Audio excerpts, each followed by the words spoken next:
নমস্কার বন্ধুরা, দেখুন আর শিখুন চ্যানেলের পক্ষ থেকে আপনাদের সকলকে স্বাগত। এই ভিডিওতে আমি 2019 সালের ক্লাস 11-এর 2 নম্বর কোশ্চেনের উত্তরগুলি দেখাবো। আগের ভিডিওতে আমি 1 নম্বরের কোশ্চেনের উত্তরগুলি দেখিয়েছি। এখানে আমি 2-এর দাগের 1 নম্বরের যে কোশ্চেনগুলো আছে সেগুলো দেখাবো। তো চলুন দেখে নিই কোশ্চেনগুলো এবং উত্তরগুলো।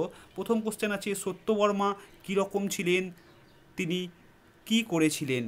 এখানে উত্তর হবে, সত্যবর্মা অত্যন্ত ধর্মপরায়ণ ছিলেন। তিনি সংসার ছেড়ে তীর্থযাত্রার অভিলাষে দেশান্তরে গিয়েছিলেন। পরের কোশ্চেন আছে, মগধ রাজ ও মালব রাজের মধ্যে যুদ্ধে কে পরাস্ত হয়েছিলেন। এখানে উত্তর হবে, মালব রাজ পরাস্ত হয়েছিলেন। পরের কোশ্চেন, শ্রীতবর্মার পুত্রদের নাম কি। এখানে উত্তর হবে, শ্রীতবর্মার পুত্র হল সুমিত ও সত্যবর্মা।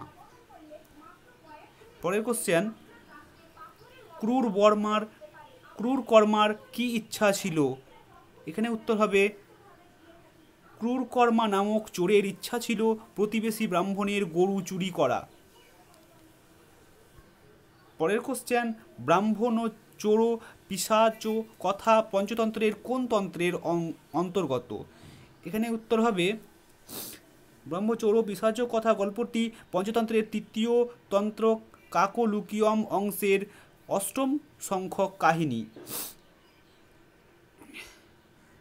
পরের কোশ্চেন, সপয়সী পয়সী স্বামী তভব তাপম কোন অবতারের উদ্দেশ্যে বলা হয়েছে। এখানে উত্তর হবে, পরশুরাম অবতারের উদ্দেশ্যে একথা বলা হয়েছে। পরের কোশ্চেন, পদনখী নির জনিত জনপাবন কোন অবতারের উদ্দেশ্যে বলা হয়েছে। এখানে উত্তর হবে, বামন অবতার সম্পর্কে একথা বলা হয়েছে। পরের কোশ্চেন, বিষ্ণুর 10ম অবতার কে। বিষ্ণুর 10ম অবতার শ্রীকৃষ্ণ।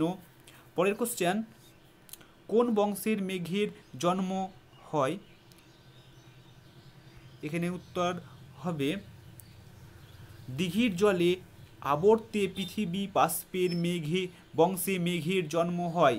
দিঘির জলের আবর্তে পৃথিবীতে বাষ্পের বংশে মেঘের জন্ম হয়।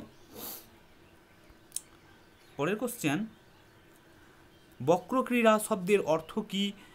এখানে উত্তর হবে, বক্রকেলি করে খেলা করছে।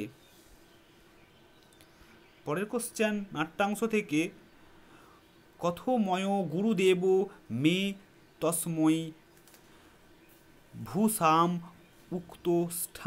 উক্তস্থতে। এখানে কে বসেছিলেন।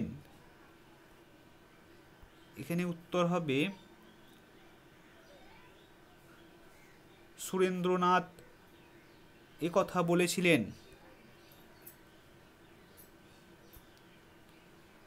পরের কোশ্চেন, তস্মৈ চ্যুতৈ মমোক্তথতে কার উৎকণ্ঠা। তস্মৈ চেতৈ মম উৎকণ্ঠতে কার জন্য উৎকণ্ঠা। এখানে উত্তর হবে, শ্রীরামকৃষ্ণের জন্য সুরেন্দ্রনাথ এর উৎকণ্ঠা। পরের কোশ্চেন, ভারত বিবেকম এম নম্বর আনন্দ বিহল কিমভং করিষ্যামি কে বলেছেন। এখানে উত্তর হবে, শ্রীরামকৃষ্ণ একথা বলেছেন। পরের কোশ্চেন, ভারত বিবেকম এর প্রথম দৃশ্যের সময় নির্দেশ করো। এখানে উত্তর হবে, 1887 খ্রিস্টাব্দের রাত্রি 7 ঘটিকা। তো বন্ধুরা, আজকের ভিডিওতে এই পর্যন্তই। দেখা হচ্ছে পরবর্তী ভিডিওতে। সঙ্গে থাকুন, ভালো থাকুন, গুড বাই।